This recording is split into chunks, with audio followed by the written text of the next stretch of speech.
আজি আপোনালোকৰ ওচৰলৈ লৈ আহিছোঁ ভাত কেৰেলাৰ এটা খুব ধুনীয়া ৰেচিপি আৰু আশা কৰোঁ ভিডিঅ'টো ভাল পাব। তেতিয়াহ'লে বলক ভিডিঅ'টোলৈ আগবাঢ়ো।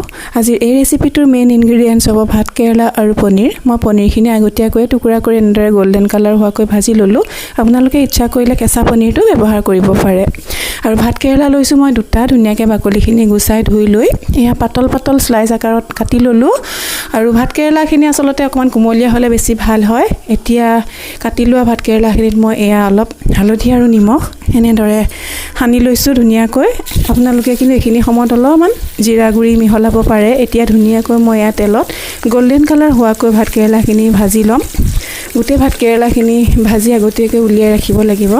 এয়া চাওকচোন, মই ধুনীয়াকৈ এতিয়া গোল্ডেন কালাৰ এটা হোৱালৈকে ভাত কেৰেলাখিনি ফ্ৰাই কৰি আছোঁ। এয়া প্ৰায় হৈ গৈছে মোৰ গোটেইখিনি।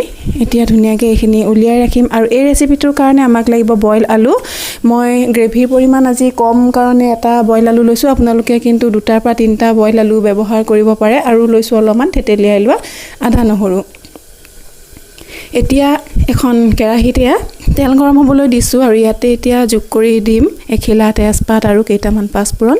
এইকেইটা অকণমান ভাজি ইয়াতে আমি যোগ কৰি দিম এটা ডাঙৰ আকাৰৰ পিঁয়াজ স্লাইচ কৰি কাটি লৈছোঁ আৰু দিছোঁ লগত এটা জলকীয়া।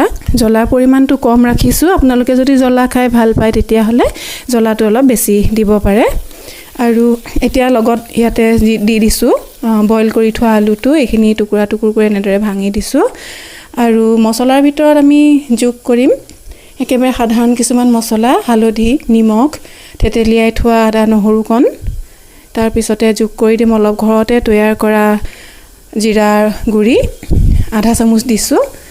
আৰু লগত দি দিম অকণমান ৰঙৰ কাৰণে কাশ্মীৰী ৰেড চিলি পাউডাৰ। এইটো অপশ্যনেল হয়, আপোনালোকে নিদিবও পাৰে। আৰু লগত দি দিছোঁ মই অকণমান পনীৰ মছলা। আছিলে মোৰ ওচৰত, নাথাকিলে কথা নাই। এতিয়া গোটেই মছলাখিনি ধুনীয়াকৈ সানি লৈ ইয়াতে যোগ কৰি দিছোঁ অলপমান গৰম পানী, যাতে গোটেই মছলাখিনি ধুনীয়াকৈ সিজি যায়। এতিয়া এইখিনি অকণমান এনেদৰে আমি ভাজি থাকিম যাতে পানীটো অকণমান কমি যায়। যেতিয়া পানীৰ পৰিমাণটো কমি যাব তাত আমি পুনৰবাৰ অলপ গৰম পানী আমি আকৌ যোগ কৰিম। এয়া চাওকচোন, মোৰ পানীৰ পৰিমাণটো কমি গৈছে আৰু ইমান ধুনীয়া এটা গোন্ধ আহে এইখিনি সময়ত মছলাখিনিৰ। আৰু এতিয়া আমি আকৌ এয়া অলপমান পানী যোগ কৰি দিলোঁ। এতিয়া আমি ইয়াতে যোগ কৰি দিম আমাৰ যিখিনি ফ্ৰাই কৰি থৈছিলোঁ ভাত কেৰেলা, সেইখিনি এয়া ওপৰে ওপৰে এনেদৰে দি দিছোঁ। চাব যাতে ভাঙি নাযায়, গতিকে বেছি লৰাই আমি এইখিনি বনাই থাকিব নালাগে। আমি জাষ্ট ওপৰে ওপৰে এইখিনি দি দিলোঁ আৰু এতিয়া ঢাকনখন আমি লগাই দিম। কিছু সময়ৰ পিছত চাব ধুনীয়াকৈ আমাৰ গ্ৰেভিটো প্ৰায় ৰেডি হৈ যাব। এতিয়া চাওকচোন এটা কিমান ধুনীয়া কালাৰ আহিছে দেখিছেনে? আৰু পানীটো আমাৰ অলপমান কমি গৈছে। আৰু এতিয়া আমি ইয়াতে যোগ কৰি দিম আমাৰ ফ্ৰাই কৰি থৈ দিয়া পনীৰৰ টুকুৰাখিনি। এইখিনিও মই ওপৰে ওপৰে দি দিছোঁ। এতিয়া পুনৰ ঢাকনখন লগাই দিম কিছু সময়ৰ কাৰণে।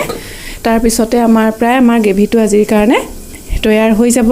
আৰু এই গ্ৰেভিটো আপোনালোকে ভাতৰ লগত হওক ৰুটিৰ লগত হওক ধুনীয়াকৈ খাব পাৰিব। এয়া চাওকচোন, এয়া দেখাইছোঁ আমাৰ গ্ৰেভি তৈয়াৰ হৈ গৈছে ভাত কেৰেলা আৰু পনীৰৰ।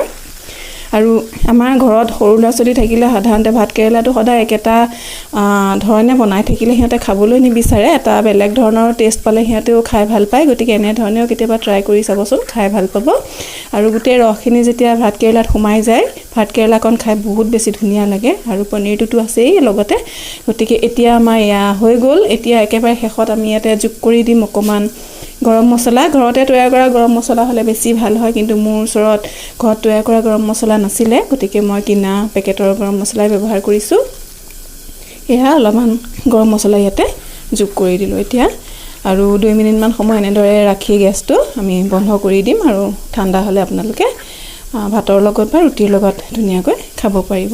তো ফ্ৰেণ্ডছ, আশা কৰোঁ ভিডিঅ'টো ভাল লাগিলে। যদি ভাল লাগিলে লাইক এটা কৰিব আৰু লগত কিন্তু চেনেলটো ছাবস্ক্ৰাইব কৰিবলৈ একেবাৰে নাপাহৰিব। পুনৰ এটা নতুন ভিডিঅ'লৈ আকৌ আহিম। তেতিয়ালৈ আহিছোঁ, ধন্যবাদ।